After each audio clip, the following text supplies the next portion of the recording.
Добрый день, уважаемые коллеги.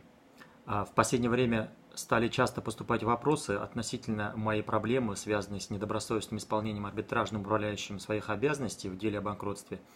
Кто не в курсе ситуации, можете посмотреть мое предыдущее видео. Там я в подробностях описываю ситуацию. Как я уже говорил, на сегодняшний день ситуация такова, что мной подавались заявления в правоохранительные органы. Весь 2017 год я этим только занимался, можно сказать. Писал министру внутренних дел России, писал министру внутренних дел Оренбургской области, Следственный комитет, прокуратуру. Все мои заявления по последовательности отписываются в отделении Министерства внутренних дел Бугурусланский, что находится в селе Северное Оренбургской области, которые каждый раз копируют свой предыдущий текст и выносят определение об отказе, постановление об отказе возбуждения уголовного дела. И это уже случилось 3 раза.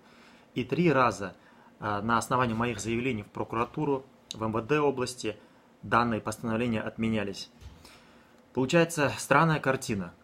Одни не видят в моем деле преступления, а другие же отменяют постановление с указанием необходимости проведения дополнительной проверки. Это что получается? У правоохранительных органов нет единой позиции по конкретному вопросу. Представляю вашему вниманию хронологию событий. В марте 2017 года я направляю жалобу в МВД. После долгих гуляний она попадает в МВД Бугурусланский, который 13 июня выносит постановление об отказе возбуждения уголовного дела. Далее, 16 июня зампрокурора района выносит постановление об отмене постановления об отказе возбуждения уголовного дела и просит установить местонахождение нескольких единиц техники. 29 июня УМВД выносит очередное постановление об отказе возбуждения уголовного дела, ссылаясь на то, что отсутствие техники, отсутствие имущества – это гражданско-правовые отношения. 31 октября я направляю жалобу в районный суд на постановление МВД об отказе возбуждения уголовного дела. Получаю ответ от суда. В ответе суд отказывает в рассмотрении заявления, потому что, оказывается, зампрокурора области 23 октября уже отменил постановление МВД. А я тут, видите ли, хожу, жалуюсь, а прокуратура-то работает. В своем постановлении зампрокурора указывает: доводы заявителя в полном объеме не проверены, техника с его участием не осмотрена и так далее. На что меня вызывает следователь с отдела Министерства внутренних дел Бугурусланский. 12 декабря 2017 года совместно с работниками полиции мной осматривается существующая техника. Та техника, что есть в наличии на территории вообще должника. Следователем составляется акт осмотра, в соответствии с которым подтверждается отсутствие ряда техники. В акте указывается, что, к примеру, один из тракторов был продан еще в 2011 году частному лицу, имеется договор купли-продажи.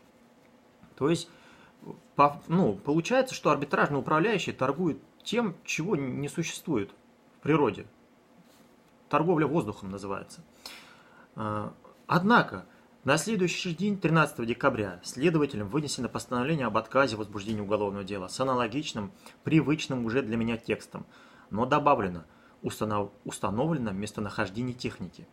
Хотя днем ранее им же был составлен акт, в котором моя техника отсутствует. В феврале 2018 года я пишу повторную жалобу на имя министра внутренних дел области и прикладываю копию акта осмотра, на что получил ответ об отмене постановления МВД об отказе возбуждения уголовного дела. Но не смешно, ребята. Вот мне совсем не смешно. Мне обидно от того, что моя страна не может меня защитить от подобного рода, явно откровенных преступлений. Тем временем, решением арбитражного суда Оренбургской области процедура банкротства несчастного предприятия, чье имущество мне посчастливилось приобрести, объявлено завершенным. Долги, размер которых составляет более 24 миллионов рублей, признаны погашенными. Вот так и живем, господа. Все красиво. Это одна сторона. Одно направление моей борьбы с этим беспределом. Параллельно мной подан иск в арбитражный суд Оренбургской области на признание торгов и договора купли-продажи недействительными и взыскание с арбитражного управляющего убытков. Предварительное судебное заседание отложено на начало марта. Если кому интересно дальнейшее развитие событий, дайте об этом знать, и я вам расскажу обо всем. Спасибо за внимание.